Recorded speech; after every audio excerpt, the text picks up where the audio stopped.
第3部影片呢，盐水护庇宫妈祖神教，盐水护庇宫有参加活动。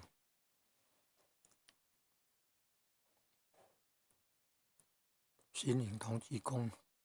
新营王公庙同济宫绕境活动，恭祝开张圣王圣诞，农历2月15开张圣王圣诞，2月19是观世音菩萨圣诞。高雄内门罗汉门宋江镇都很有名，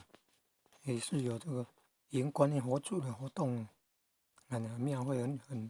很有名。宋江镇很有名，还举办创意宋江镇比赛，台南大学曾经得到冠军，大学啊、专科的还是高中的，参加创意宋江镇比赛。内门紫竹寺